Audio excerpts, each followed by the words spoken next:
Good morning, everybody. I'm sure some people would want me to talk about the Israeli election, but I really don't care enough to talk about it, even though I just listened to Hugh Hewitt talk about it, and I kind of want to call him and say, I'm a rabbi. I don't care about the Israeli election. But anyway, I'm going to talk about something that's much more interesting, and that's oats. Everybody loves oats, right? Everyone wants to talk about oats.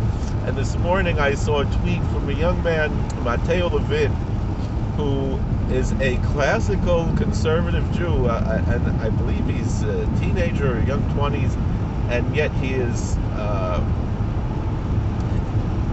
It's fascinating because we think so much of the conservative movement as wishy-washy, and this big tent of what we would say tfasta maruva, like pasta, that they try to.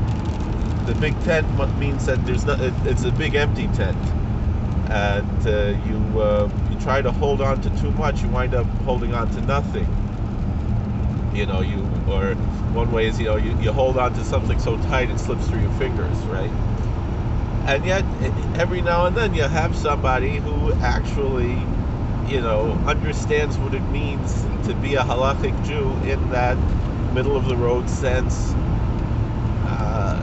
that they're not quite orthodox, but they're not reform, and but they actually take their Judaism seriously to some point. And so, and especially when it comes to Pesach, the whole world. I don't mean the whole world. I don't mean everybody who happens to be born Jewish, but anybody who has some kind of a Jewish feeling feels Pesach, just like they feel Yom Kippur and Rosh Hashanah and Hanukkah.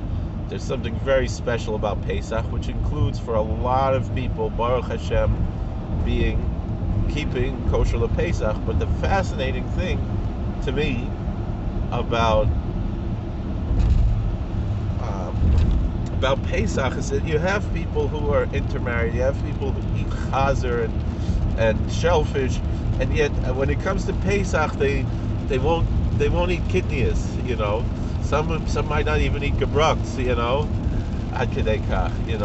I mean, that's the story like that Rabbi Fishbane always tells him. Someone who he's at a seder, a guest, and they're serving like mamish chometz at the seder, but then when they serve the kanelach, oh, that I don't eat. And I don't eat gebruks, and I only eat handmade matzah. But I don't eat machine matzah on Pesach. But I recognize that there's two sides to it, but I also recognize, and I don't eat kidneys, but I recognize that is cultural and not necessarily halachic. There might be some halachic concerns. I believe there are more valid halachic concerns when it comes to machine matzah and gebruks than there are with kidneys. And kidneys is 100% cultural and not halachic. And I'm going to stand by that. And I know some people are offended by that because they said, look, Poskim mentioned, but the truth of the matter is there are plenty of minhagim that are brought down to Poskim. I mean, do you wear a gartel? I wear a gartel also, but Shulchan Aruch says you're supposed to wear a gartel when you daven. Tzarech la'azer be'ezer. You can discuss what it means, the ezer. Does it mean a gartel, a sash? What does it mean? But again, even that also is more or less a cultural issue and not as much of a halachic issue. But also in the halacha, you have the discussions of how certain things are b'diavad and l'chadchila and so forth, and what one fulfills with. So some people want a hat and jacket or whatever it is that they want to do to fulfill that hikun like Priscilla Israel.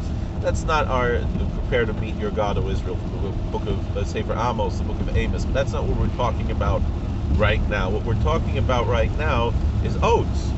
And so this Matteo Levin, he said, hate to disappoint you all, but oat milk is not K for a P, meaning kosher for Passover. But the truth of the matter is, it's not so simple. Now, I would not touch oats on Passover except oat matzah. But we have to understand, and I don't eat oat matzah either, but I would probably eat oat matzah for machine matzah, and I would probably even make gebruks from oat matzah. and for the and that would probably be the one item that I would theoretically be lenient about, but it's so expensive I just don't touch it. I don't see any need for it. But when it comes to oats, and I know some people who would say even that you could not do that. You could not eat the oat matzah at all and not make the brachs from oat matzah for various reasons. But the first thing we have to recognize is, let's talk about the halachas. There's what's called the chameshes aminim. There's the 5 species that we make hamotzi or mazonos over, and bench after, and make alamichia after. And those 5, there's also rice that many people make mazonos before, but brain nefashos after. We're not going to talk about rice. But the 5 species, we generally translate them to be wheat, barley, rye, spelt, and the 5th one, shibula shu'al, is generally translated, since Rashi used the word oats.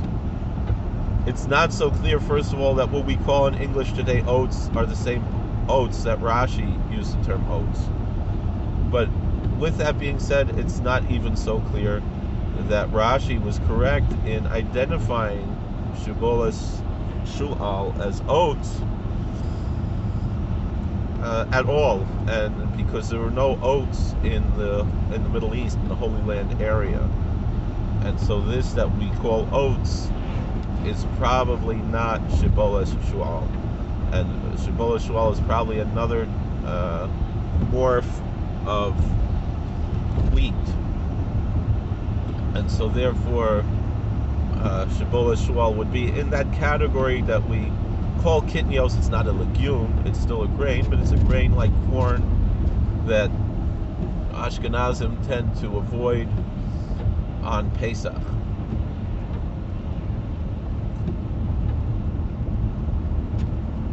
Now, with that being said, you therefore could not fulfill the mitzvah of a chilas matzah on oat matzah. And the best matzah to use is wheat matzah, but if someone has a gluten allergy or something, they should get spelt matzah instead of wheat matzah, but not oat matzah to fulfill the mitzvah. Can you eat oat matzah on Passover? Yes, there's no problem eating anything that's in the form of matzah, including any type of kitnios. The Chayodim says that very clearly. Again, Hasidim don't do it, but again, that's a cultural thing. But halachically speaking, there should be no question that you can make matzah out of kitnios and eat it.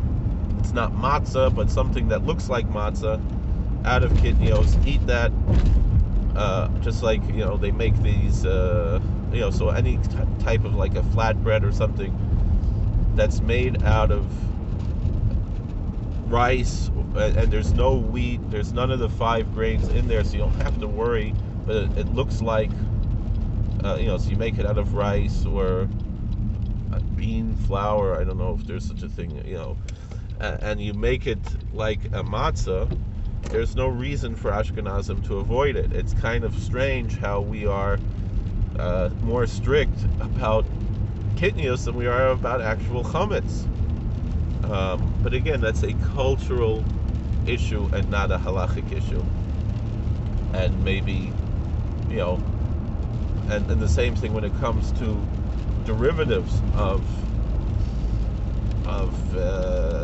kitnios, such as sugar, such as oils, and what's the other thing? And sugar syrups like corn syrup. Many people in the Ashkenazi community, Reb Moshe Feinstein held like this, Reb Yitzchak Elchanan Spector, a lot of Ashkenazi poskim said you can have corn syrup, you can have corn oils, peanut oils, all these different oils that are derivative from kitnios. Again, the Hasidim don't do it, and the OU respects that, and that's why you have the Pesach Coca-Cola, but there's really no reason not to drink regular Coca-Cola on Pesach, even for Ashkenazim. It's a cultural issue, not a halachic one. When it comes to oats, it's a big controversy because some people do identify oats as one of the 5 species, but it isn't. And so generally the approach is you should not eat chametz of it, just to be on the safe side, just to be careful. But you also should, and so no oatmeal and so forth, but you cannot fulfill the mitzvah of matzah with it. But the truth is it can't really work both ways. It really has to be one or the other.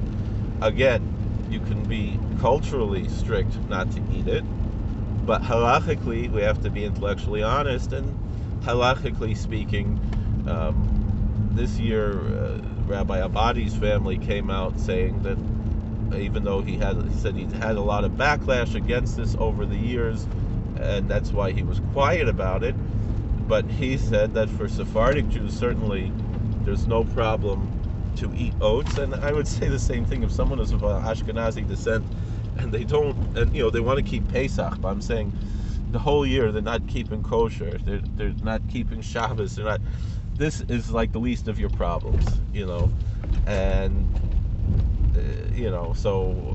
someone was asking me, someone who's not observant at all, but they want to keep Pesach, and I was like, and can they have the oatmeal? The answer is going to be yes. Again, if culturally you want to be strict, go ahead. There's nothing. I know some people are very, and some of my rebbeim are very extreme about saying no. We got to get rid of this whole nonsense. But I think it's healthy enough to just say there's a difference between culture and religion, kind of like the Muslims say. And so the same thing, a lot of the things that we do are culture. So, if you're wearing a shtreimel on Shabbos, that's cultural, not religious, obviously you're not going to eat kidneys. The question of soft matzah is a different thing, because the Baal Shem Tov probably ate soft matzahs. We stopped making soft matzahs. The Baal HaTanya says the reason we don't eat gebrux is because people stopped making soft matzahs because they wanted shelf-stable matzahs, and it was just a practical issue, and that's what led to the custom of making hard matzahs. It was never, and also to maybe be a little bit more strict. But with that came the second issue. So probably like these chips, these are corn. They're gluten free. You can, Sfardim can definitely eat that on Pesach, and again, it looks like matzah. Why shouldn't an Ashkenazi be allowed to eat a corn chip, on Pesach? Again, I wouldn't do it, but it's cultural, not religious. Thank you for watching. God bless. Please like, share, and subscribe. Comment. We'll see you later.